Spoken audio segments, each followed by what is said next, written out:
রাজধানীর ধানমন্ডি ৩২ নম্বরের ছাত্র জনতার অবস্থান, আওয়ামী লীগ সমর্থক সন্দেহে আটক ৩, নাশকতা এড়াতে বাড়তি নিরাপত্তা। আগামী সপ্তাহে নির্বাচনের রোডম্যাপ ঘোষণা, জানালেন ইসি সচিব, থাকবে নির্বাচন নিয়ে প্রয়োজনীয় দিক নির্দেশনা। আগামী সপ্তাহে আপনাদেরকে আমাদের নির্বাচনের রোডম্যাপটা দিতে পারবো। স্বৈরতন্ত্র পুনঃপ্রতিষ্ঠায় একটি মহল নির্বাচন নিয়ে তালবাহানা করছে, অভিযোগ বিএনপির, ফেব্রুয়ারিতেই নির্বাচনের দাবি। আগামী জাতীয় সংসদ নির্বাচন ফেব্রুয়ারিতেই হবে। সংস্কার কমিশনের 37টি প্রস্তাব বাস্তবায়িত, জানালেন প্রেস সচিব, নজরদারিতে ব্যবহৃত যন্ত্রপাতি নিয়ে তদন্ত করতে কমিটি। রাজধানী গুলশানে চাঁদাবাজিতে নিজের নাম আসায় বিস্মিত সজীব ভুইয়া, উপদেষ্টা জড়িত কিনা তা খতিয়ে দেখার দাবি। রাষ্ট্রদ্রোহ মামলায় শেখ হাসিনা সহ 286 জনের বিরুদ্ধে চার্জশিট, অবৈধ সম্পদ অর্জনের অভিযোগে জয়ের বিরুদ্ধে মামলা। এবং ট্রাম্পের শুল্ক নীতির মুখে সর্বোচ্চ বাণিজ্য ঘাটতি ভারতের, ঘাটতি $27.35 মিলিয়ন, অর্থনীতি ব্যাপক চাপে পড়ার আশঙ্কা। আমন্ত্রণ সংবাদ রাতে, শুনছিলেন শিরোনাম, সাথে আছি বিপাশা চক্রবর্তী। রাজধানীর ধানমন্ডির ৩২ নম্বর এলাকায় নাশকতা করতে পারে এমন অভিযোগে ৩ জনকে আটক করেছে পুলিশ। বৃহস্পতিবার সন্ধ্যার দিকে কার্যক্রম নিষিদ্ধ হওয়ায় আওয়ামী লীগের সমর্থক সন্দেহে কয়েকজনকে আটক করে পুলিশে দেয় ছাত্র জনতা। এ সময় নানান দাবিতে মিছিল, স্লোগান দেয় ছাত্রদল, যুবদল সহ বিভিন্ন সংগঠনের নেতারা। ফ্যাসিস্ট হাসিনার আমলে সব হত্যাকাণ্ডের বিচারের দাবিও জানান তারা। তবে বিকেল থেকেই ধানমন্ডি ৩২ এলাকায় নিরাপত্তা জোরদার করে আইনশৃঙ্খলা বাহিনী। এপিসি সহ ভারী যানবাহন অবস্থান করতে দেখা যায় পুলিশকে।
হাসিনাকে বাংলাদেশের মাটিতে এনে ইন্ডোরের ফাঁসি টাসি আমরা মানি না। প্রকাশ্যে হাজার হাজার মানুষকে গুলি করে হত্যা করেছে খুনি হাসিনা, প্রকাশ্যে তার ফাঁসি কার্যকর করতে হবে। এখানে যারা আসবে তারা যদি আওয়ামী লীগের কোনো সম্পৃক্ততা নিয়ে আসে, আমরা তাকে আইনের আওতায় দিয়ে দিব। দর্শক, ধানমন্ডির ৩২ নম্বরে রয়েছেন আমাদের সহকর্মী আলিমুজ্জামান সাফওয়ান, আমরা সরাসরি যোগ দিচ্ছি তার সাথে। সাফওয়ান, ধানমন্ডির ৩২ নম্বরে কি পরিস্থিতি আপনি দেখছেন সেটা জানাবেন, এবং ছাত্র জনতারা কি বলছে এই নিয়ে।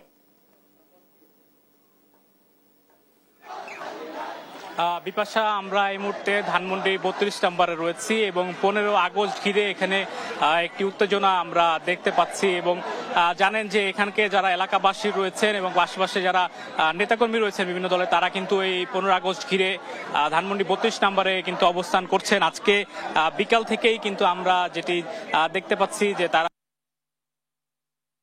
এখানে ধানমন্ডি ৩২ নম্বরে যাতে কোনো ধরনের কোনো নাশকতা বা অপরিকর মানে যে কোনো ধরনের বিশৃঙ্খলা যাতে করতে না পারে সেই জন্য কিন্তু তারা অবস্থান নিয়েছে। এবং এটি কিন্তু আসলে যত রাত বাড়ছে তাদের অবস্থানও কিন্তু দেখতে পাচ্ছি অনেকটাই বেশি বাড়ছে। এবং এই মুহূর্তে যেটি দেখতে পাচ্ছি যে এখানে যুবদলের কর্মীরা তারা স্লোগান দিচ্ছেন এবং তারা বিভিন্ন দলে ভাগ হয়ে আসলে এই জায়গায় আসলে অবস্থান করছেন। এবং সকাল থেকে বিকেল থেকেই কিন্তু দেখতে পাচ্ছি এই অবস্থান কিন্তু তারা ধরে রেখেছেন। এছাড়া এর আগে যেটি দেখতে পেয়েছি যে এখানকার স্থানীয় যারা এলাকাবাসী ছিলেন তারা কিন্তু এখানে অবস্থান ধরে রেখেছিল। এবং এই মুহূর্তে আমরা বিকট একটি শব্দ পেয়েছি আমি আসলে সঠিকভাবে বলতে পারছি না, হয়তো কোনো ককটেল বিস্ফোরণের ঘটনাও কিন্তু ঘটতে পারে এবং এখানকার যারা নেতাকর্মী অবস্থান করছিলেন তারা কিন্তু সেখানেই আসলে দৌড়ে যাচ্ছে, এমনটাই কিন্তু আমরা এই মুহূর্তে দেখতে পাচ্ছি। এবং এখানকে ধানমন্ডি 32 ঘিরে যে আইন শৃঙ্খলা রক্ষাকারী বাহিনী কিন্তু অবস্থান নিয়েছেন এবং তাদের সংখ্যা কিন্তু বাড়ানো হয়েছে। তবে হয়তো আমরা যে একটি বিকট শব্দ পেয়েছি কয়েক সেকেন্ড আগে, হয়তো কোনো গাড়ির টায়ার পাঞ্চারের ঘটনাও হতে পারে বা অন্য কোনো ঘটনাও হতে পারে। তো এখানকার দেখতে পাচ্ছি যারা দলীয় নেতাকর্মী রয়েছেন, বিএনপি সহ অন্যান্য সংগঠনের নেতাকর্মীরা, তারা কিন্তু অবস্থান নিয়েছেন। তো তারা আসলে বলছেন যে আজকে সারা রাতে হয়তো তাদের যে অবস্থান এটি হয়তো চলমান রাখবেন তারা, কারণ একটি অপ্রীতিকর ঘটনা ঘটতে পারে বা বিশৃঙ্খলা হতে পারে এমন আশঙ্কায় তারা করছেন। এবং এলাকাবাসীকে দেখতে পাচ্ছি যে তারা কিন্তু এই 32 নম্বর ঘিরে পাহারায় রয়েছেন তাদের নেতাকর্মী সহ, এবং ক্ষণে ক্ষণে কিন্তু তাদের উপস্থিতি সেটি কিন্তু বাড়ছে এবং তারা স্লোগান দিচ্ছেন যে এখানে কোনো অরাজকর পরিস্থিতি তারা হতে দেবে না এবং যে কোনো মূল্যে কিন্তু তারা সেটি প্রতিহত করবেন বলে তারা কিন্তু জানাচ্ছেন। এবং এই মুহূর্তে কিন্তু মুহুর্মুহু স্লোগান আপনারা শুনছেন। তারা বলছেন যে এখানে আওয়ামী লীগ সহ অন্যান্য নিষিদ্ধ যে সংগঠনগুলো রয়েছে তাদের কোনো নেতাকর্মী এখানে অংশগ্রহণ করতে পারবেন না, বা আজকে তারা যেই অপ্রীতিকর ঘটনা আসলে ঘটাতে পারে এই সন্দেহেই কিন্তু তাদেরকে প্রতিরোধ করার জন্য তারা অবস্থান করছেন এই মুহূর্তে ধানমন্ডি 32 নম্বরে। তো আমরা যদি আরেকটু সামনের দিকে আপনাদেরকে যে চেষ্টা করি আর একটু সামনের দিকে যেতে চাই আমরা এই মুহূর্তে, সেখানেও কিন্তু দেখতে পাচ্ছি যে তারা এখানে ধানমন্ডি সহ অন্যান্য ইউনিটের যারা নেতাকর্মী রয়েছেন তারা অবস্থান করছেন, বিভিন্ন গ্রুপে ভাগ হয়ে তারা অবস্থান নিয়েছেন এমনটি দেখতে পাচ্ছি। এই আশপাশে ধানমন্ডির আশপাশে যে এলাকাগুলো রয়েছে সেখানকার নেতাকর্মীরাই কিন্তু মূলত এখানে এসেছেন। এছাড়াও বিএনপির অঙ্গ সংগঠনের নেতাকর্মীরা আছেন এখানে। এছাড়া যে সর্বশেষ খবর যেটি আমরা পেয়েছিলাম যে আওয়ামী লীগ বা নিষিদ্ধ সংগঠনের নেতাকর্মী সন্দেহে কিন্তু সন্ধ্যার পর থেকে এই পর্যন্ত কিন্তু 3 জনকে পুলিশের হেফাজতে দেওয়া হয়েছে। তারা সন্দেহ করছেন যে তারা নিষিদ্ধ ঘোষিত সংগঠন আওয়ামী লীগ বা অন্যান্য যে অঙ্গ সংগঠন রয়েছে তাদের সদস্য হতে পারে, এই আশঙ্কা থেকেই তাদেরকে পুলিশের হেফাজতে দেওয়া হচ্ছে। এবং এখানে রমনা জোনের যে ডিসি ছিলেন তিনি সশরীরে উপস্থিত ছিলেন এবং তিনি যেটি বলছেন যে এখানে কোনো ধরনের বিশৃঙ্খল পরিস্থিতি ঠেকাতেই তারা এখানে অবস্থান নিয়েছেন এবং আইন শৃঙ্খলা পরিস্থিতি সেটিও কিন্তু তারা জোরদার করছেন। অতিরিক্ত পুলিশ এখানে মোতায়েন করা রয়েছে যাতে কোনো ধরনের অপ্রীতিকর ঘটনা বা বিশৃঙ্খলা এখানে কেউ করতে না পারে। তো আমরা ধানমন্ডি 32 নম্বরে রয়েছি, এখনো কিন্তু মুহুর্মুহু স্লোগানে আসলে প্রকম্পিত পুরো এলাকা এবং দেখতে পাচ্ছেন নেতাকর্মীরা অবস্থান নিয়েছে যার অবস্থান থেকে তাদের যে দলীয় কর্মীরা রয়েছেন তারাও তাদের সঙ্গে, এবং এখানে তাদের সাথে কিন্তু আইন শৃঙ্খলা রক্ষাকারী বাহিনীর সদস্য যারা রয়েছে তারাও কিন্তু রয়েছে। এবং এখানে ধানমন্ডি 32 নম্বরে যে বাড়িটি, এই বাড়িটি চারদিক থেকে তারা ঘিরে রেখেছে এবং দুই পাশের যে রাস্তা সেই রাস্তাতেও কিন্তু তাদের অবস্থান দৃঢ় রয়েছে। একেবারে আসলে বলা যায় যে স্লোগানে তারা প্রকম্পিত করে রেখেছেন এই পুরো এলাকা। যদি আমরা আসলে কয়েকজনের সাথে আপনার সাথে একটু কথা বলতে চাই, এখানে সার্বিক কি পরিস্থিতি, এখন সর্বশেষ খবর কি দেখছেন? আচ্ছা, এখানে রমনা জোনের যিনি ডিসি মহোদয় রয়েছেন তিনি রয়েছেন, আমরা একটু কথা বলতে পুলিশের যে রমনা জোনের যে ডিসি মাসুদ সাহেব তিনি এখানে রয়েছেন সশরীরে এবং তার সাথেই আমরা যোগাযোগ করার চেষ্টা করব, তার সাথে কথা বলার চেষ্টা করব যে সর্বশেষ কি পরিস্থিতি তিনি দেখছেন। এবং ঠিক এক পাশে পুলিশের অবস্থান এবং অন্য পাশে কিন্তু বিএনপি এবং অন্য তাদেরও এখানে স্লোগানে পুরো এলাকায় কিন্তু প্রকম্পিত বর্তমানে, এবং তারা বিভিন্ন হুঁশিয়ার সাবধান বলে স্লোগান দিচ্ছেন যে কোনো ধরনের অপ্রীতিকর কোনো ঘটনা তারা এখানে হতে দিবে না। বলছিলাম যেটি যে অনেকটাই দৃঢ় অবস্থান, যেটি বলছিলাম সেই অবস্থানেই তারা রয়েছেন।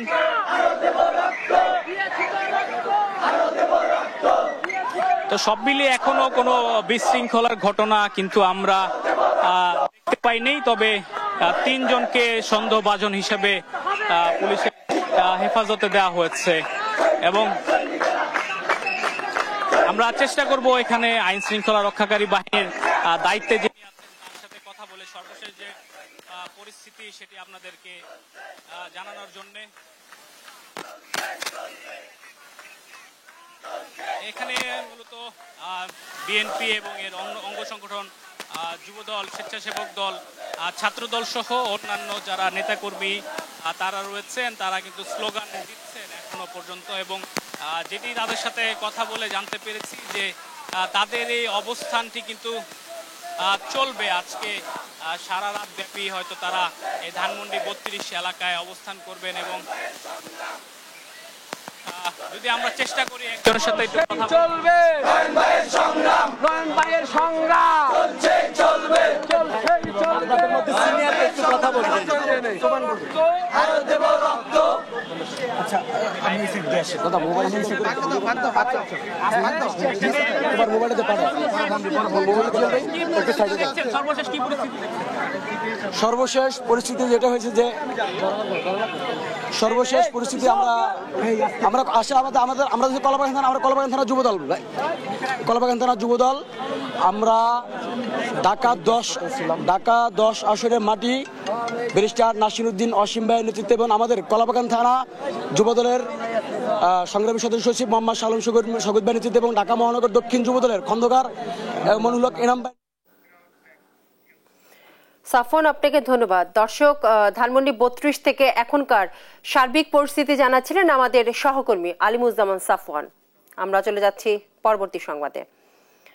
ত্রয়োদশ জাতীয় সংসদ নির্বাচনের রোডম্যাপ আগামী সপ্তাহে প্রকাশ করবে নির্বাচন কমিশন। রোডম্যাপে নির্বাচন নিয়ে বিস্তারিত দিক নির্দেশনা থাকবে বলে জানিয়েছেন ইসির সিনিয়র সচিব আখতার আহমেদ। এছাড়াও সাংবাদিকদের সঙ্গে একটি বৈঠক করবে ইসি, যাতে নির্বাচনের প্রস্তুতি সম্পর্কে সুস্পষ্ট ধারণা দেয়া হবে। শিউলি রায় রিপোর্ট, জানাচ্ছেন এনআই নাহিদ। বৃহস্পতিবার দুপুরে রাজধানী আগারগাঁওয়ের নির্বাচন ভবনে প্রেস ব্রিফিং করেন সিনিয়র সচিব আখতার আহমেদ। এর সাথে আরো আমরা যে এই সময় তিনি জানান, পর্যবেক্ষকদের কাছ থেকে 318টি আবেদন পাওয়া গেছে, যেগুলো পর্যালোচনা করা হচ্ছে। যারা পর্যবেক্ষক হিসেবে আবেদন করেছেন 318টা আবেদন পেয়েছে, এটা পর্যালোচনা চলছে। 22টি রাজনৈতিক দলের নিবন্ধন হয়েছে। প্রাথমিকভাবে প্রয়োজনীয় তথ্যের জন্য ও পর্যবেক্ষণের জন্য ফিল্ডে পাঠানো হবে বলেও জানান তিনি। 22টা যে রাজনৈতিক দলের নিবন্ধন যেটা হয়েছে, যে প্রাথমিকভাবে তাদেরটা ফিল্ডে পাঠাবো আমরা আমাদের তথ্যের জন্য। আখতার আহমেদ বলেন, আগামী সপ্তাহে নির্বাচনের রোডম্যাপ ঘোষণা করবে নির্বাচন কমিশন এবং সাংবাদিকদের সঙ্গে একটি বৈঠক করবে ইসি, যাতে নির্বাচনের প্রস্তুতি সম্পর্কে সুস্পষ্ট ধারণা দেওয়া হবে। এবং আমরা আশা করছি আগামী সপ্তাহে আপনাদেরকে আমাদের নির্বাচনের রোডম্যাপটা দিতে পারবো। এনআই নাহিদ, দেশ টিভি, ঢাকা। ধন্যবাদ। যারা নির্বাচন নিয়ে বিভিন্ন দাবি তুলছেন তারা মাঠের বক্তব্য দিচ্ছেন বলে মন্তব্য করেছেন বিএনপি স্থায়ী কমিটির সদস্য সালাউদ্দিন আহমেদ। তিনি জানান, ফেব্রুয়ারিতেই হবে জাতীয় নির্বাচন। যারা নির্বাচনকে বয়কট করতে চায় তারা জাতীয় রাজনীতি থেকে মাইনাস হয়ে যাবেন বলেও মন্তব্য করেন তিনি। নির্বাচনের সুষ্ঠু পরিবেশ নিশ্চিতে অবৈধ অস্ত্র উদ্ধারে অভিযান পরিচালনার আহ্বান জানান সালাউদ্দিন আহমেদ। আরও জানাচ্ছেন সাইফুল রিপন। বৃহস্পতিবার দুপুরে গুলশানের নিজ বাসভবনে সমসাময়িক বিভিন্ন ইস্যুতে সাংবাদিকদের সঙ্গে কথা বলেন বিএনপির স্থায়ী কমিটির সদস্য সালাউদ্দিন আহমদ। কিভাবে আগামী জাতীয় সংসদ নির্বাচনটা শান্তিপূর্ণভাবে সুষ্ঠুভাবে অনুষ্ঠান করা যায়, এই ক্ষেত্রে নির্বাচন কমিশনের ভূমিকাটা আসলে মুখ্য। বলেন, নির্বাচনকে যারা অনিশ্চিত করতে চায় তাদের মুখোশ জাতির সামনে উন্মোচন হয়েছে। আগামী জাতীয় সংসদ নির্বাচন ফেব্রুয়ারিতেই হবে। যারা বিভিন্ন মাঠের বক্তব্য দিচ্ছে যে এই সমস্ত দাবি পূরণ না হলে, ওই সমস্ত দাবি পূরণ না হলে, সংস্কার পূর্ণাঙ্গ না হলে, বিচার পূর্ণাঙ্গ না হলে নির্বাচন হবে না, এগুলো মাঠের বক্তব্য। আমি নির্বাচন নিয়ে কোনো সংশয় সংখ্যা দেখি না। যারা আগামী নির্বাচনকে বয়কট করার চেষ্টা করবে ডাইরেক্টলি অর ইনডাইরেক্টলি, তারা জাতীয় রাজনীতি থেকে মাইনাস হয়ে যাবে। সুষ্ঠু নির্বাচন অনুষ্ঠানে অন্তর্বর্তী সরকার রাজনৈতিক দলগুলোর সঙ্গে আলোচনা করতে পারে বলেও মন্তব্য করেন তিনি। যাদের সাথে আমাদের জোট করলে নির্বাচনটা শান্তিপূর্ণ এবং সুষ্ঠু এবং একটা ইনক্লুসিভ আমাদের মতো করে আমরা করতে পারবো।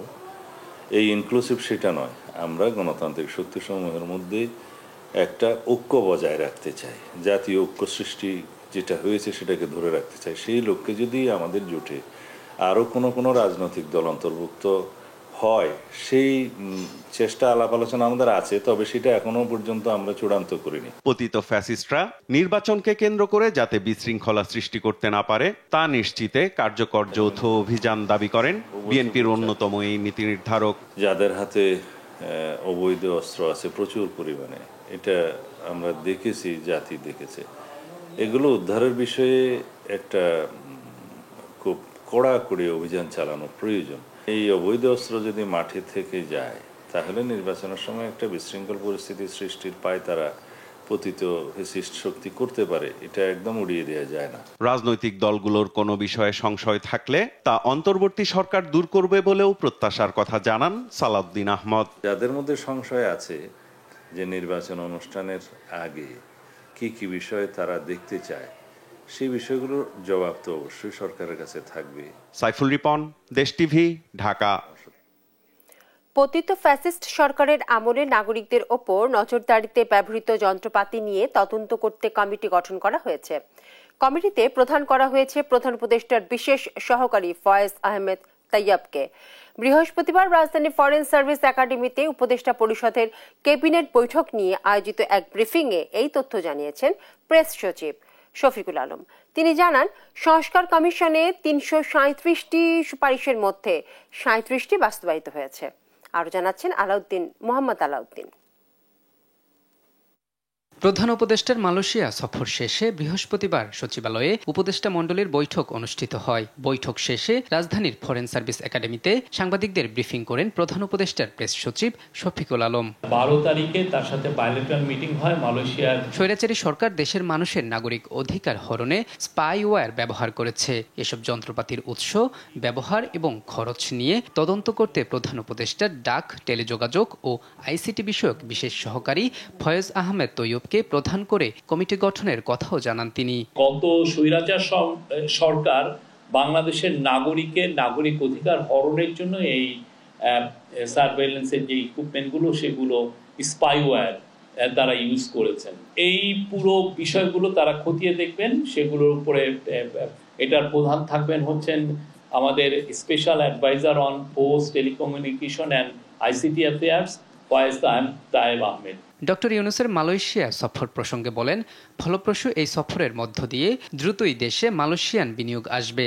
আমরা এমন একটা ইকোনমিক জোন করতে চাচ্ছি, সেটা হচ্ছে হালাল ইকোনমিক জোন বা হালাল ইন্ডাস্ট্রিয়াল পার্ক। তা আমরা আশা করছি যে এর ফলে বাংলাদেশের প্রতি তাদের যে ইন্টারেস্টটা বাড়বে, বাংলাদেশে আমরা মালয়েশিয়ান ইনভেস্টমেন্ট অদূর ভবিষ্যতে দেখতে পাবো। সংস্কার কমিশনে ৩৬৭টি সুপারিশের মধ্যে ৩৭টি বাস্তবায়িত হয়েছে বলেও জানান প্রেস সচিব শফিকুল আলম। রিফর্ম আরো এসছে, এগুলো বাস্তবায়নাধীন, এটা জানানো হয় ক্যাবিনেটকে। মোট হচ্ছে তাহলে দাঁড়ালো হলো ৩৬৭টা। ৩৬৭টার মধ্যে ৩৭টি অলরেডি বাস্তবায়িত হয়েছে। মোহাম্মদ আলাউদ্দিন, দেশ টিভি, ঢাকা। রাজধানী গুলশানে চাঁদাবাজির ঘটনায় নিজের নাম আসায় বিস্ময় প্রকাশ করেছেন প্রধান উপদেষ্টা আসিফ মাহমুদ সজীব ভুঁইয়া। এই ঘটনার সঙ্গে তার কোনো ধরনের সংশ্লিষ্টতা নেই বলে জানিয়েছেন তিনি। দুপুরে সচিবালয়ে নিজ কার্যালয়ে তিনি এইসব কথা জানান। তিনি বলেন, চাঁদাবাজির ঘটনায় তার নাম আসাটা রাজনৈতিক উদ্দেশ্যমূলক। অপুর স্ত্রীর সংবাদ সম্মেলনে করে অপুকে জিম্মি করে ভিডিও ধারণ করার প্রসঙ্গ টেনে উপদেষ্টা শঙ্কা প্রকাশ করে প্রশ্ন তোলেন, 5 অগস্টের আগের গুমের রাজনীতিতে দেশ ফিরে যাচ্ছে কিনা। কথা বলেন আগামী নির্বাচনে নিজের অংশগ্রহণ প্রসঙ্গেও। আরো জানাচ্ছেন তৌফিক মাহমুদ মুন্না। ছাত্র জনতার গণ অভ্যুত্থানের আন্দোলন থেকে উপদেষ্টা পরিষদের সদস্য, অল্প সময়ে পরিচিত হয়ে ওঠেন স্থানীয় সরকার উপদেষ্টা আসিফ মাহমুদ সজীব ভুঁইয়া। কিন্তু সমালোচনা যেন তার পিছু ছাড়ছে না। নিজের এপিএস থেকে শুরু করে নিজ এলাকায় নানা কর্মকাণ্ড নিয়ে আলোচনায় এই উপদেষ্টা। সর্বশেষ আলোচনায় রাজধানীর গুলশানের সাবেক মহিলাম্বির বাসায় কোটি টাকা চাঁদা আদায়ের ঘটনার মামলায় গ্রেপ্তার আসামি জানে আলম অপুর একটি ভিডিও নিয়ে। জানে আলম অপু চাঁদাবাজিতে নিজের সম্পৃক্ততা স্বীকার করে সেদিন ভোর রাতে গুলশানের তরুণ উপদেষ্টা আসিফ মাহমুদ সজীব ভুঁইয়ার সঙ্গে দেখা করার অভিযোগ তোলেন। চাঁদাবাজি ঘটনায় তার নাম আসায় এ নিয়ে সচিবালয়ে কথা বলেন উপদেষ্টা আসিফ মাহমুদ সজীব ভুঁইয়া। নিজের নাম আসায় বিস্মিত জানিয়ে অস্বীকার করলেন জড়িত থাকার বিষয়ে। মনে হয় না এখনো কেউ এরকম কোনো প্রমাণ দিতে পেরেছেন আমার সম্পৃক্ততা আছে, বরং আরও যার সাক্ষাৎকার নেওয়া হয়েছে এই সাক্ষাৎকারটা একজন রাজনৈতিক নেতার বাসায় একজনকে জোরপূর্বক নেওয়া হয়েছে বলে যে অভিযোগ এসেছে এটাও অত্যন্ত গুরুতর একটা অভিযোগ এবং সেটা পরিবারের দিক থেকে এসেছে, যথেষ্ট রিলায়েবলও এখন পর্যন্ত মনে হচ্ছে। তো এর সাথে যে আমার সংশ্লিষ্টতার যেই কথা বলা হচ্ছে এটা সম্পূর্ণ রাজনৈতিক উদ্দেশ্য প্রণোদিত, এরকম অনেক কিছু আপনারাও ইতিপূর্বে দেখেছেন, আমরা সেগুলো ডিবাং করেছি এবং এখন দেখছেন, সামনেও হয়তো দেখবেন। কথা বলেন নিজের নির্বাচন, গণ অভ্যুত্থান এবং অন্তর্বর্তী সরকারের সফলতা ও ব্যর্থতা নিয়ে। স্বীকার করেন গেল এক বছরের সরকারের সফলতার চেয়ে ব্যর্থতার পাল্লাই ভারী। আগেও বলেছি যে এনসিপিতেই যোগ দিব, এইটা ধরে নেওয়া বা এটা একটা করাটা উচিত না, কারণ আমি এটা বিবেচনা করব। এখন পর্যন্ত তো জাতীয় এসপেক্টে যদি বলি তাহলে না পারার পাল্লাটাই হয়তো ভারী। বাংলাদেশের মানুষ অভ্যুত্থানের সুফল পেয়েছে, তবে আমাদের সরকারের কতটা সুফল পেয়েছে, কিছু জায়গায় আমাদের অর্থনীতিতে অনেক ভালো হয়েছে, দ্রব্যমূল্য নিয়ন্ত্রণে আছে। নির্বাচন করার সিদ্ধান্ত এখনো না নিলেও তফসিল ঘোষণার পর সরকার থেকে পদত্যাগের চিন্তা ভাবনা করছেন বলে জানান আসিফ মাহমুদ সজীব ভুঁইয়া। আমি চিনতাম। তৌফিক মাহমুদ মুন্না, দেশ টিভি, ঢাকা।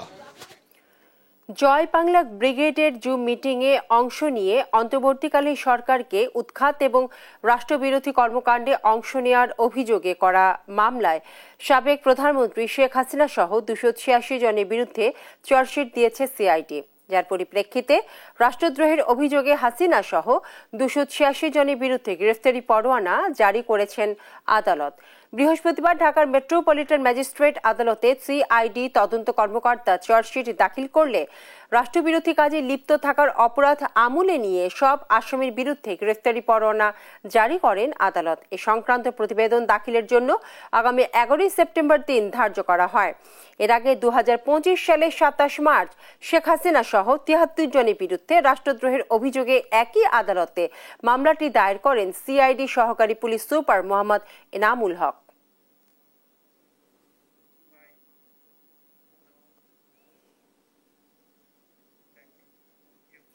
সাবেক প্রধানমন্ত্রীর পুত্র সজীব ওয়াজেদ জয়ের বিরুদ্ধে অবৈধ সম্পদ অর্জনের অভিযোগে মামলা করেছে দুর্নীতি দমন কমিশন। অনুসন্ধানে বেরিয়ে আসে মার্কিন যুক্তরাষ্ট্রে জয়ের রয়েছে 2টি বাড়ি, যার আনুমানিক মূল্য 54 কোটি টাকার বেশি। এদিকে সাংবাদিক মুন্নি সাহা সম্পদ বিবরণী দাখিলের নির্দেশ দিয়েছে সংস্থাটি। আরো জানাচ্ছেন ফজলে আদিত্য। ক্ষমতাচ্যুত সাবেক প্রধানমন্ত্রী শেখ হাসিনার পুত্র সজীব ওয়াজেদ জয় শেখ পরিবারের অন্যতম এই সদস্যের বিরুদ্ধে দুদকের বেশ কয়েকটি অনুসন্ধান সহ পূর্বাচল প্লট জালিয়াতি মামলায় আনুষ্ঠানিক বিচার কাজ চলমান রয়েছে।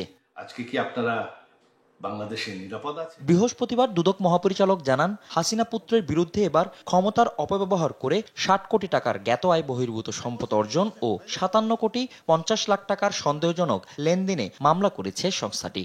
ক্ষমতার অপব্যবহার পূর্বক অসৎ উদ্দেশ্যে অসাধু উপায়ে জ্ঞাত আয়ের উৎসের সাথে প্রায় 60 কোটি টাকারও বেশি মূল্যের সম্পদ অর্জন এবং 57 কোটি 50 লক্ষ টাকারও বেশি অস্বাভাবিক এবং সন্দেহজনক লেনদেন করার অপরাধ অনুসন্ধানকালে প্রমাণিত হয়েছে। এছাড়া সজীব ওয়াজেদ জয়ের যুক্তরাষ্ট্রে 2টি বাড়ির সন্ধান পাওয়া গেছে, যার আনুমানিক বাজার মূল্য প্রায় 54 কোটি টাকা। মার্কিন যুক্তরাষ্ট্রে 2টি বাড়ির তথ্য পাওয়া গেছে অনুসন্ধানকালে। সেই 2টি বাড়ির মূল্য হচ্ছে 54 কোটি 4 লক্ষ 32,258 টাকা। এদিন সাংবাদিক মুন্নি সাহা ও তার স্বামী কবির হোসেনের 22 কোটি টাকার অবৈধ সম্পদ মেলায় সম্পদ বিবরণী দাখিলের নির্দেশ দিয়েছে দুদক। সম্পদ বিবরণী আদেশ জারির সিদ্ধান্ত গৃহীত হয়েছে। ফজলে আদিত্য, দেশ টিভি, ঢাকা। রাজধানী গুলশানে সাবেক এমপির বাসায় কোটি টাকার চাঁদা দাবির ঘটনায় নতুন বিতর্ক তৈরি হয়েছে।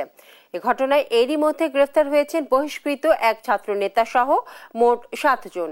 তবে সাম্প্রতিক এক ভাইরাল ভিডিওতে চাঁদাবাজির সঙ্গে একজন উপদেষ্টার নাম উঠে আসায় বিষয়টি নতুন মোড় নেয়। ভিডিওটির সত্যতা নিয়ে প্রশ্ন তুলেছেন অভিযুক্ত নেতার স্ত্রী। দাবি করেছেন ভিডিওটি জোরপূর্বক ধারণ করা হয়। রাজনৈতিক অঙ্গনে এ নিয়ে শুরু হয়েছে তীব্র প্রতিক্রিয়া। তদন্তে দাবি উঠেছে বিভিন্ন মহল থেকে। আরো জানাচ্ছেন মাহবুব তামিম। গেল 17 জুলাই গুলশানে সাবেক এমপি শাম্মী আহমেদের বাসায় কোটি টাকা চাঁদা আদায়ের ঘটনা ঘটে, যার সিসিটিভি ফুটেজ সামাজিক যোগাযোগ মাধ্যমে ছড়িয়ে পড়লে আলোড়ন ওঠে সারা দেশে। সেই ঘটনায় মামলা হলে 2 আগস্ট গ্রেপ্তার হন বাংলাদেশ গণতান্ত্রিক ছাত্র সংসদের বহিষ্কৃত যুগ্ম আহ্বায়ক জানে আলম অপু। এর আগে একই ঘটনায় গ্রেপ্তার করা হয় মোট 6 জনকে। এদিকে 13 আগস্ট রাতে সামাজিক যোগাযোগ মাধ্যমে ছড়িয়ে পড়া অপুরই এক ভিডিওতে ভিন্ন মাত্রা পায় এই চাঁদাবাজির ঘটনা। 35 মিনিটের ওই ভিডিওতে তিনি দাবি করেন চাঁদাবাজির ঘটনায় জড়িত ছিলেন এক উপদেষ্টা। আমি তো মামুলি পার্সন, তারা তো হাই লেভেলের পার্সন, আর আমার সাথে কেন কথা বলতে হয় বা কথা হয়। এবং ওই যে রিয়াদ বললো রাতে যেই ভাই আসছিল, এবার সমীকরণটা আপনারাই নিলাম যে রাতে কোন ভাই আসছিল, কোন ভাইয়ের সাথে আমার কথা হয়েছে এবং কোন ভাইয়ের কথা রিয়াদ ইন্ডিকেট করছে। তবে এ নিয়ে বৃহস্পতিবার সকালে অপুর স্ত্রী আনিসা ভিন্ন বক্তব্য দেন। রাজধানী শাহবাগে আয়োজিত এক সংবাদ সম্মেলনে অপুর স্ত্রী দাবি করেন অপুকে গ্রেপ্তারের আগের রাতে তাকে তুলে নেয় রাজনৈতিক দলের এক নেতা। সে সময় জোরপূর্বক তার ভিডিওটি রেকর্ড করা হয়। অপুর বিবৃতিটা ভাইরাল হয়েছে। অপু সেখানে তার 35 মিনিটের কথায় অনেক কিছু বলছে। এই বিষয়গুলো কিন্তু আসলে অপুকে ওইখানে রেখে কাটসাট করে একটু একটু করে শিখিয়ে দিয়ে এইটাকে অ্যাড করে একটা ভিডিও কালকে প্রকাশ করা হয়েছে। এদিকে গুলশানের এই ঘটনায় সরকারের কোনো উপদেষ্টা জড়িত কিনা তা খতিয়ে দেখা উচিত বলে মন্তব্য করেছেন বিএনপির স্থায়ী কমিটির সদস্য সালাউদ্দিন আহমেদ। এই টোটাল তদন্ত এবং তাদের স্বীকারোক্তি মিলে যেটা পূর্ণাঙ্গ তদন্ত হলে যাদের প্রতি ইশারা করা হচ্ছে সেটা বেরোবে। এই সরকারের স্বচ্ছতা, নিরপেক্ষতা, সততা প্রমাণের জন্য নিজেদেরকে উদ্যোগী হয়ে এই সমস্ত তদন্তগুলো পরিচালনা করতে হবে অথবা তাদের বক্তব্য দিতে হবে, স্পষ্টীকরণ করতে হবে। চাঁদাবাজির মামলায় অপুকে 4 দিনের রিমান্ড দেওয়া হয়। রিমান্ড শেষে বর্তমানে কারাগারে রয়েছেন অপু। মাহবুব তামিম, দেশ টিভি, ঢাকা। জামিনে মুক্তি পেলেন সাবেক মন্ত্রী ইঞ্জিনিয়ার মোশাররফ হোসেন।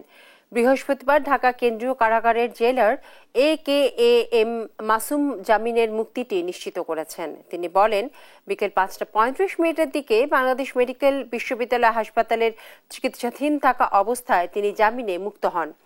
ঢাকা এবং চট্টগ্রামে তার বিরুদ্ধে বেশ কয়েকটি মামলা রয়েছে। সর্বশেষ পল্টন থানায় একটি মামলায় তিনি জামিন পান। এর আগে অন্যান্য মামলায় ধাপে ধাপে তিনি জামিন পান।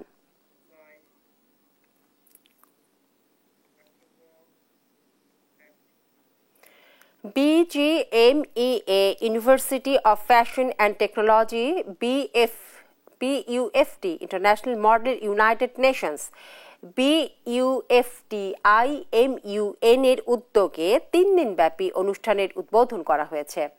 বৃহস্পতিবার BUFT অডিটোরিয়ামে শুরু হওয়া এই আয়োজন আগামী 16 আগস্ট পর্যন্ত চলবে, যেখানে উচ্চ পর্যায়ের বিতর্ক, সাংস্কৃতিক বিনিময় এবং যৌথ সমস্যা সমাধান করা হবে। অনুষ্ঠানের উদ্বোধন করেন BUFT বোর্ড অফ ট্রাস্টিজ এর চেয়ারম্যান ফারুক হাসান। প্রধান অতিথি হিসেবে উপস্থিত ছিলেন তিনি। তরুণ নেতৃত্ব এবং বৈশ্বিক সচেতনতা গঠনে এই কনফারেন্সের ভূমিকার প্রশংসাও করেন। রশিদ গ্রুপের ব্যবস্থাপনা পরিচালক M কফিল উদ্দিন আহমেদ, BUFT-র ভারপ্রাপ্ত উপাচার্য অধ্যাপক ডক্টর ইঞ্জিনিয়ার আইয়ুব নবী খান সহ কর্মকর্তারা এই সময় উপস্থিত ছিলেন।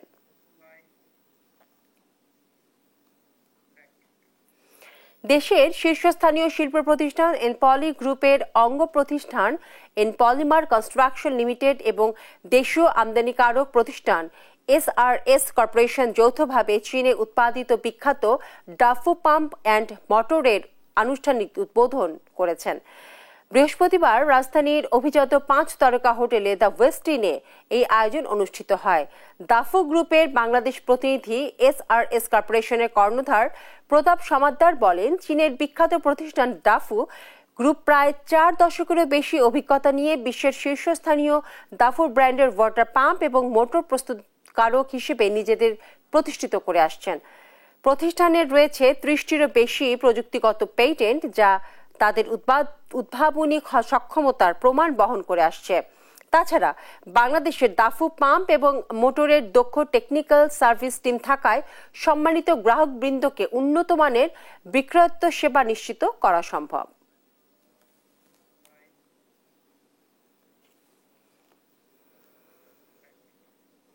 রুচি সস অ্যান্ড কেচাপের ব্র্যান্ড অ্যাম্বাসাডর হলেন বাংলাদেশের বিনোদন জগতে জনপ্রিয় তারকা সিয়াম আহমেদ। খাদ্য এবং পানীয় প্রস্তুতকারী প্রতিষ্ঠান স্কয়ার ফুড অ্যান্ড বেভারেজ লিমিটেডের সুপরিচিত এই ব্র্যান্ডটির সঙ্গে সম্প্রতি রাজধানীতে প্রতিষ্ঠানটির কর্পোরেট অফিসে আনুষ্ঠানিকভাবে চুক্তিবদ্ধ হন সিয়াম। চুক্তি স্বাক্ষর অনুষ্ঠানে উপস্থিত ছিলেন স্কয়ার ফুড অ্যান্ড বেভারেজ লিমিটেডের chief operating officer, head of marketing, প্রতিষ্ঠানটির বিজ্ঞাপনী সংস্থা মিডিয়াকম লিমিটেডের সিইও সহ 2 প্রতিষ্ঠানের শীর্ষ কর্মকর্তারা জানান, শীঘ্রই সিয়াম আহমেদ রুচি সস অ্যান্ড কেচাপের নতুন বিজ্ঞাপন চিত্রে অংশ নেবেন। চুক্তি স্বাক্ষরের পর তাৎক্ষণিক প্রতিক্রিয়া ব্যক্ত করে সিয়াম আহমেদ জানান, ব্র্যান্ডটির সঙ্গে যুক্ত হতে পেরে তিনি দারুণ উচ্ছ্বসিত।